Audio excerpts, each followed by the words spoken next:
then you're seeing it in terms of Dhamma, or the way it is, rather than in terms of how I'm breathing and my breath and all the conditions that arise from that assumption. My breathing, my breath, my body, into being the Bhutto, the refuge, Bhutang Saranam Gacchami, awakened consciousness of an individual. We're all separate individuals at this moment. You know, this is the seeming conventional reality of this moment. I'm here and you're over there.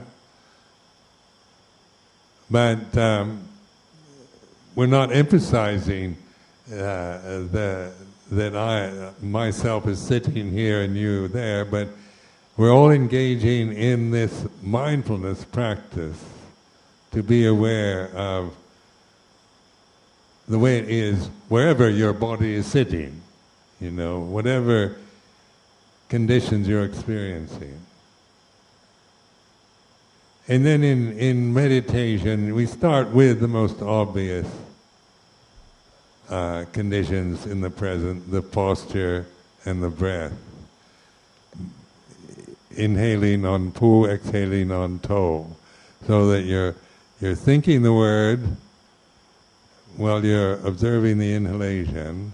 It'll keep you from wandering in thought, and then exhaling with the syllable to, and just see what, you know, just try it for a few minutes just to get some momentary experience at this time with it.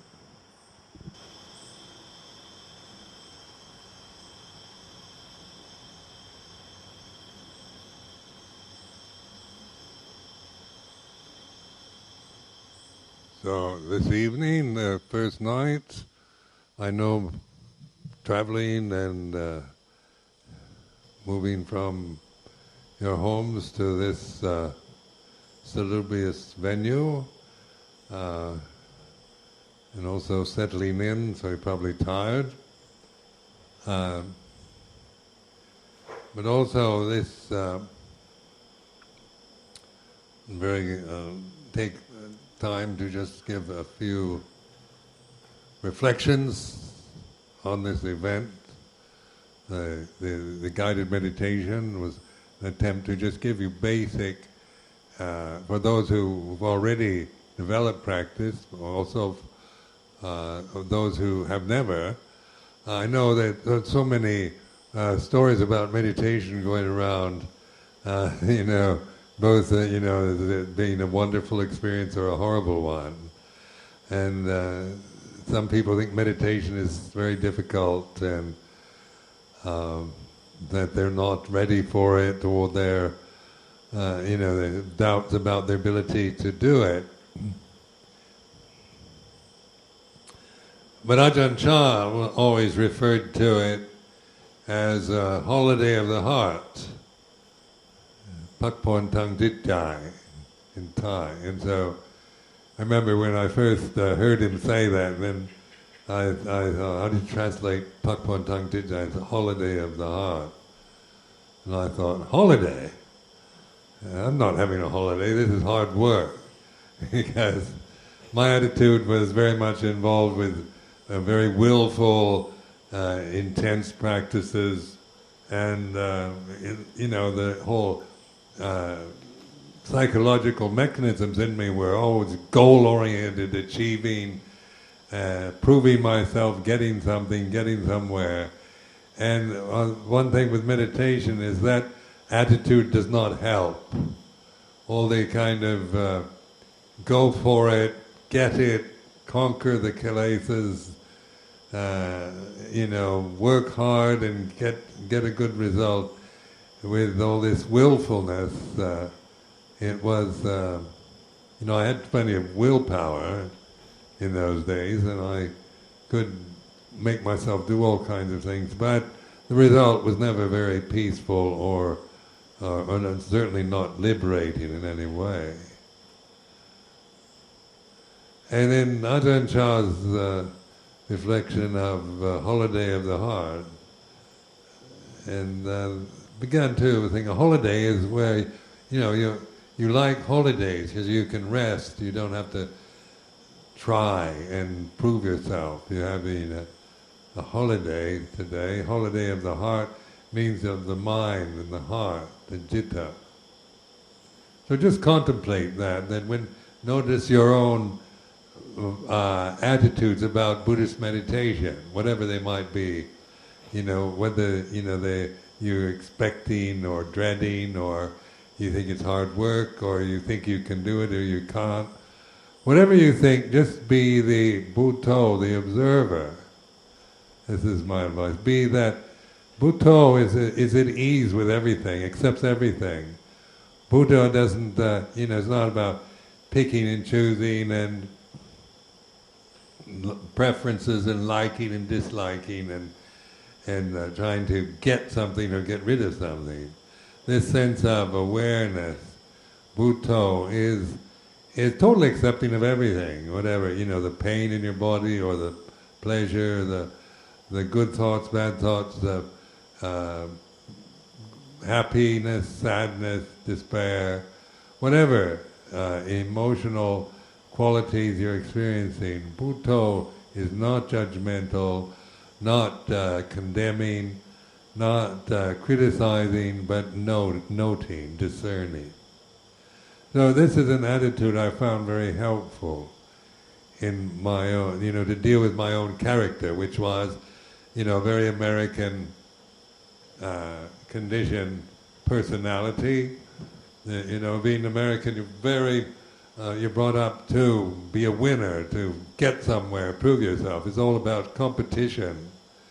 And even though American values are all very high-minded about equality and egalitarianism and so forth, the result of this is that it's endlessly competitive. And you're brought up, you're to compete, and who's ever, runs faster or is taller or whatever, you're always comparing yourself with those who you think are better off or can do things better than you can. And then also one can look down on those who aren't as good as you think you are. With meditation, our relationship to this ego is to observe it, not to reinforce it or to judge it, just to notice. To be the Bhutto, the knower of the way it is. And then the Vipassana reflection is always, all conditions are impermanent. Now this is all conditioned phenomena. This means everything: the body, the posture of the body, the sensations of the body, the senses, what you see, hear, smell, taste, touch, think, all your emotions, memories, the whole psychophysiological conditions that we're experiencing now. It's all about impermanence, anicca. That includes both of them, from the very subtle to the very coarse. Because conditioned phenomena has infinite varieties, qualities, quantities, and so forth. It's forever changing, and it always moves like your breath. You have inhalation, which conditions its opposite, the exhalation. At this time in society, the economic crash that everyone's experiencing, especially in Europe or America, where the idea of progress was the ideal that we all operated from, that everything was going to get better and better. And that progress is just, moving from better to better to better. And of course a Buddhist who knows Dhamma knows that progress, you can only progress to a point and then it goes the other way, just like your breath. And, you can only inhale so far and then you have to exhale. One depends on the other. And so this applies to all conditioned phenomena, whether it's economics, political, social, whether it's through sight, sound, smell, taste, touch, whether it's emotional, or it's anything physical, the sun, the moon, the stars, the universe. Now, the Buddha pointed to not to that things that are so remote, so out of our direct ability to observe their changiness, to the most obvious realities of the here and now, this physical body and its mental activities. Once we understand from this much, then the rest applies to the whole universe. It's extrapolated to the macrocosmic scale. But the microcosm of one's own conscious moments at this time, within the restriction that we're all experiencing through the physical forms that we live with, this is what we learn from this form here, the way it is, with the mental states, whatever they might be, good, bad, inspired, depressed, right, wrong, emotions, memories, sensory contact in its various forms, is when you pay attention, and this is mindfulness. The Buddha knows the way it is. All conditions are impermanent. So these words like Buddha and Dhammo, these go together, Buddha and Dhamma. And Buddha then implies, like you can have a Buddha rupa, like behind me on the piano is a Buddha image. And so, so the Buddha always has this, Buddha rupa is a form, human form. So what does that mean to you? Is it represent some historical sage of the past that can do that? The Buddha, this is the Dhammajaka Buddha teaching the Four Noble Truths, the mudras and everything. But it is a human, iconic human form, but it represents the human individual in a state of awareness, awakened attention. If you notice that all Buddha images have this sense of attentiveness, awakened consciousness. They're peaceful forms usually, Buddha images.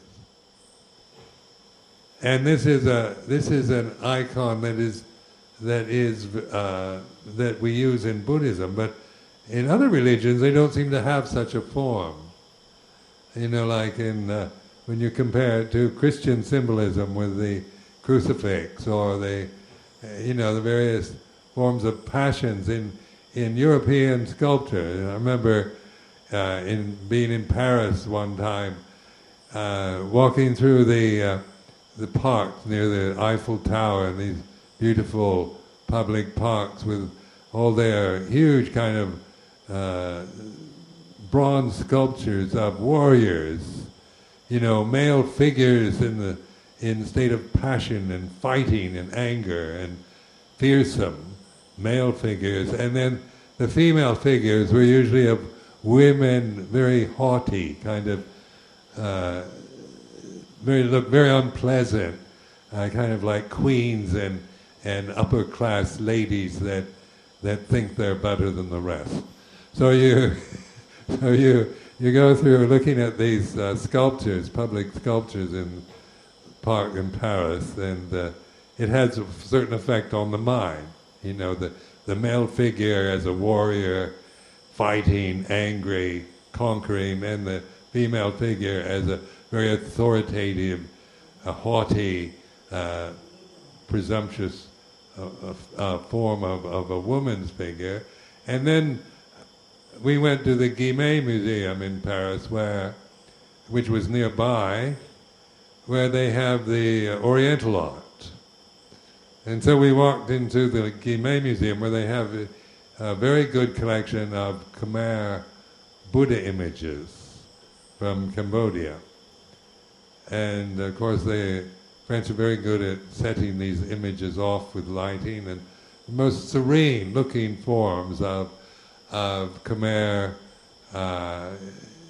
sculpture of Buddha in stone. And these represented the human form in the state of attention.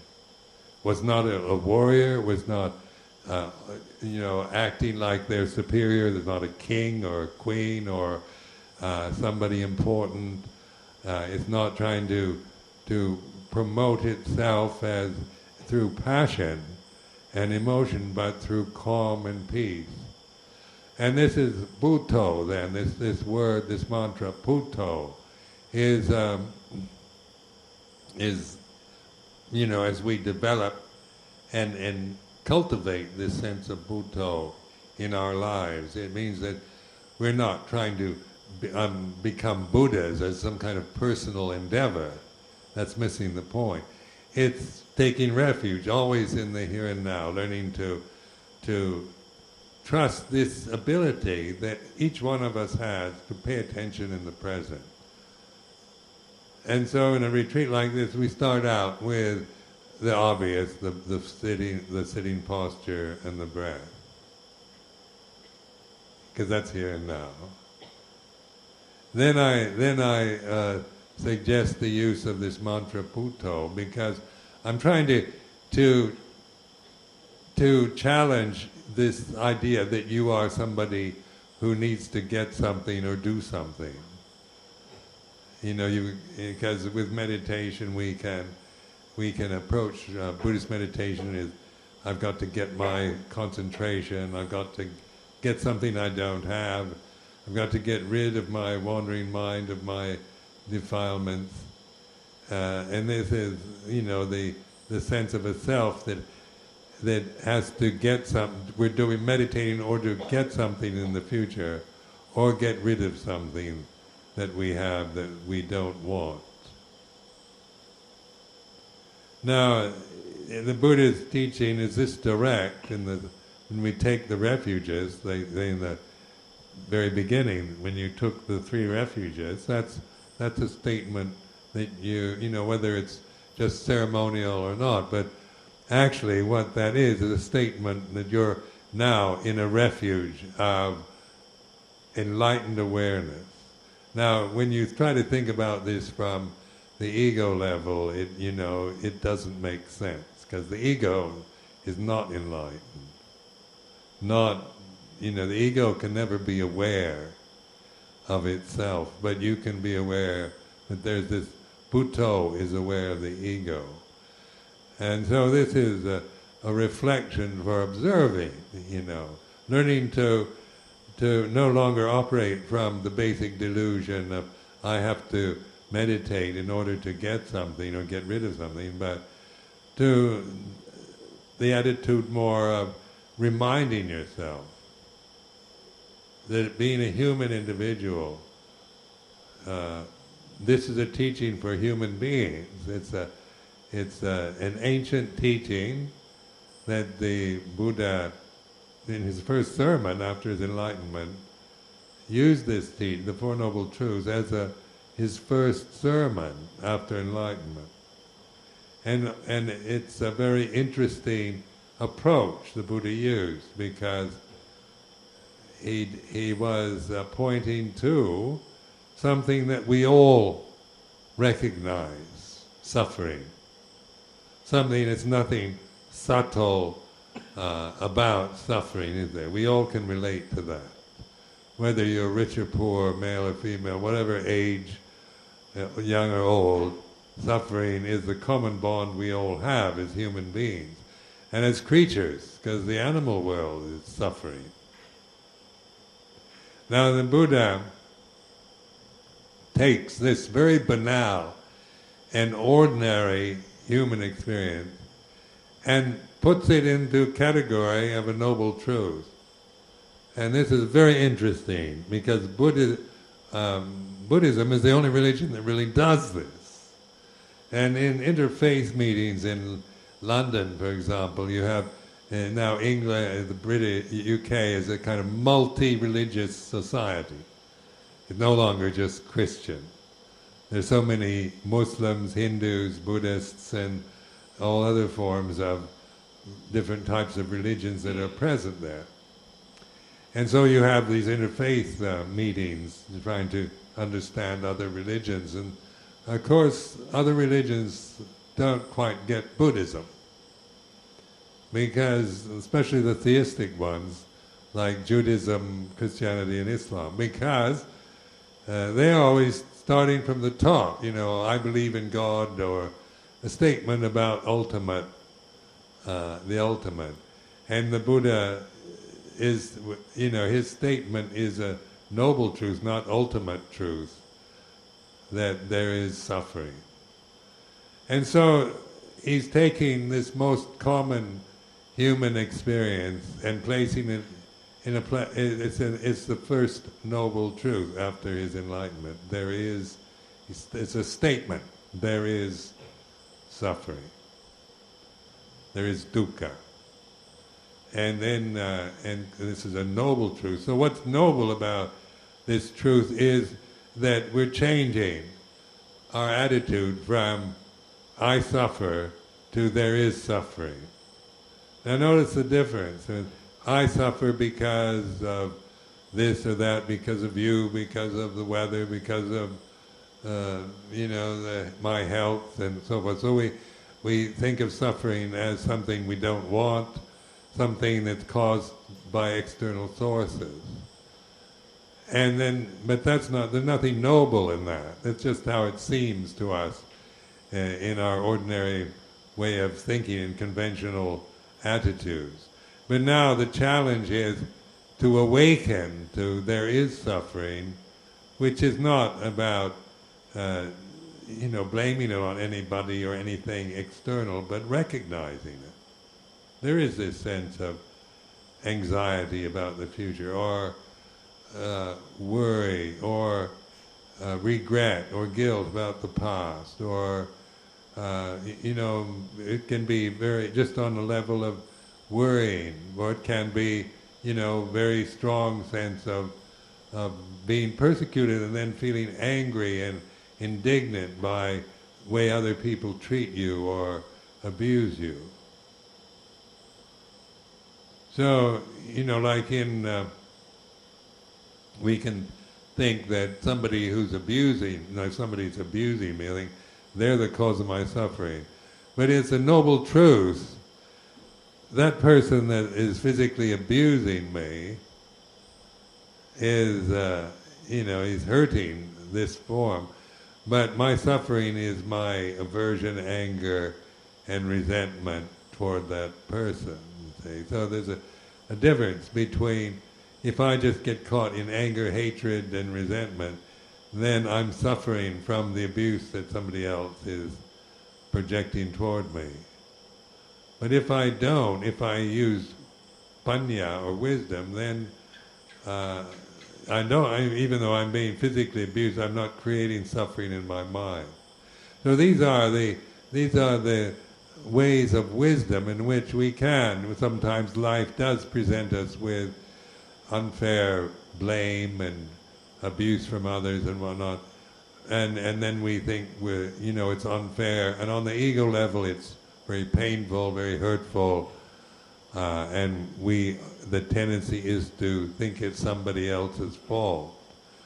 But in this way, we're changing to the noble truth, there is suffering, to observing our own not wanting, our way we are personally programmed or conditioned to hate somebody or resent. And that which knows these mental states is the Bhutto, knowing the Dhamma, the Dhammo, knowing the way it is, all conditions that you're experiencing, whatever condition you're experiencing now, whether it's physical, emotional, or mental, is, it can be pleasurable or painful, is impermanent, anicca. So this is a key word for investigating, investigating the way it is. And this is what we call Vipassana meditation, which is insight, looking into the way things are. And then these Buddhist teachings, like the first sermon, the Four Noble Truths, is a very skillful means that the Buddha gave 2,552 years ago. And that's why at this time in modern Malaysia, this teaching applies, doesn't it? It's not about, some kind of exotic time in India in the past, or it's not about Indian culture or anything like that. It's about our human state. It applies to us in England, to everywhere, suffering and the end of suffering. And it's a timeless teaching because it applied to the conditions, the human people that the Buddha encountered in ancient India 2,552 years ago. And it still applies at this very moment, here in this salubrious venue in this very lovely country. We can still create endless suffering here. and then blame it on somebody or blame it on oneself. So you see, this during this time that we're on retreat here, these kind of reflections, I'll try to keep encouraging you and pointing. And the main emphasis is always this here and now Dhamma. Until we do need to be reminded, because the worldly mind, the conditioned ego, it's all about doing something now to get something in the future. And so I noticed when I've been living in the UK since 1977, so that's like over 33 years, and in that country, and the Buddhists there, for example, when I first went there, I noticed so many of them had, the British Buddhists that were keen on meditation, had, still so many doubts.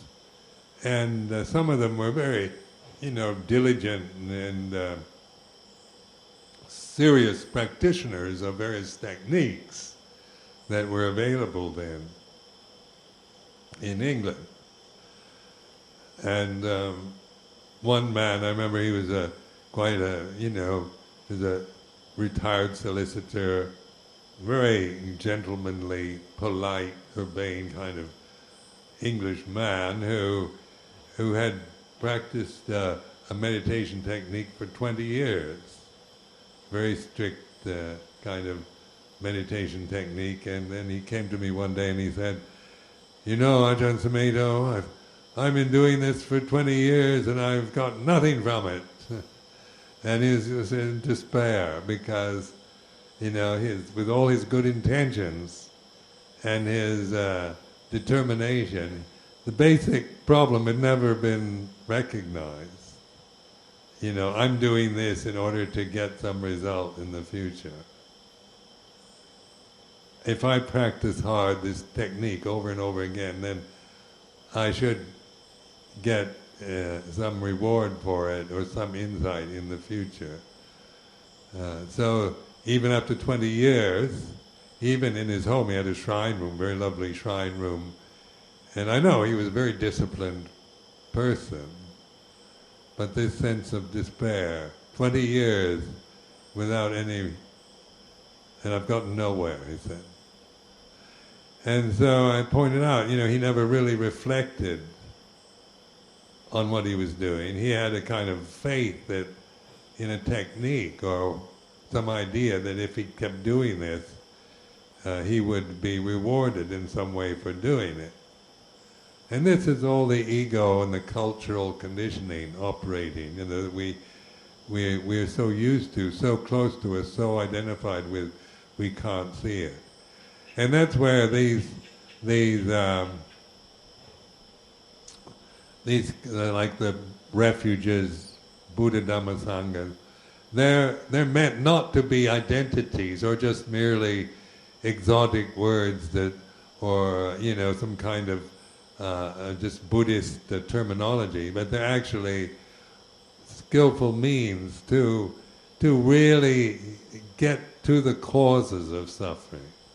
It's not me, Ajahn Sumedho, that can that can be enlightened or get somewhere in my practice.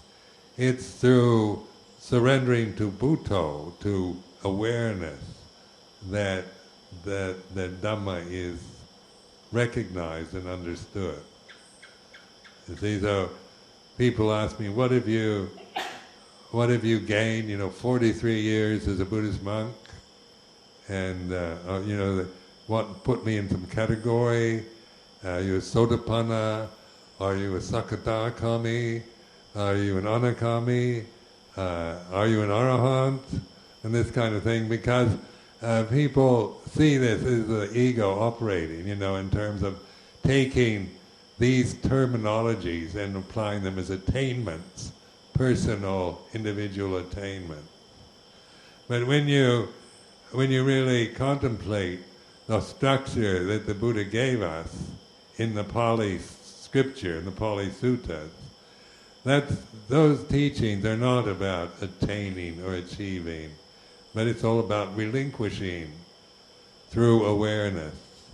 And so that as long as it's ignorance of Dhamma, no matter how good our intentions might be on a personal level, it will only take us so far, and then we can't go any further. It might be skillful and good and kusala, skillful Dhamma, but for liberation we need to break out of the conditioned assumptions we have into the immediate awareness of the here and now, and cultivate this.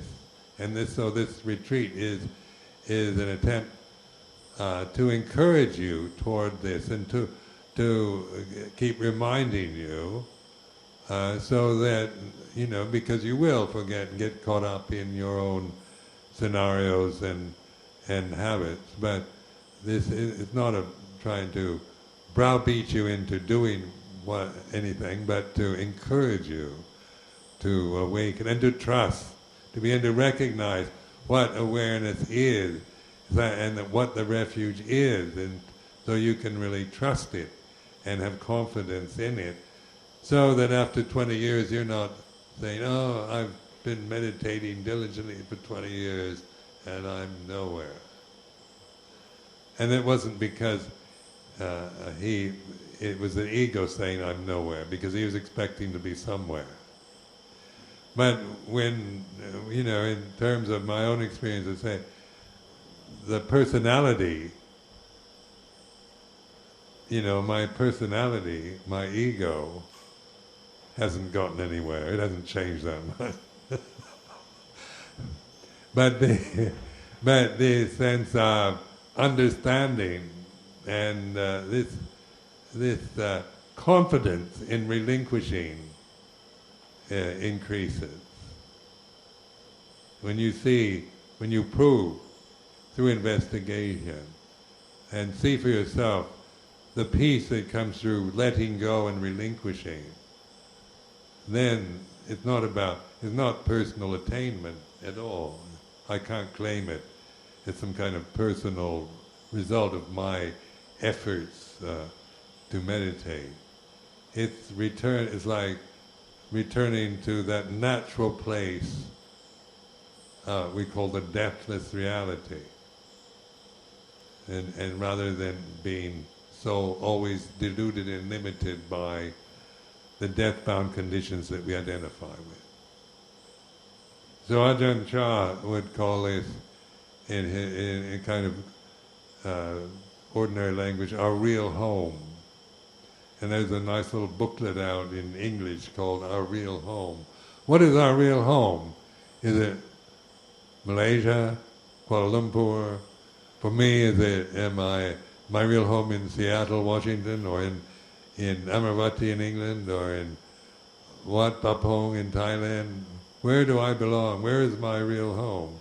And of course, when Ajahn Chah was talking about our real home, he was pointing here. And he always pointed to, watch your mind.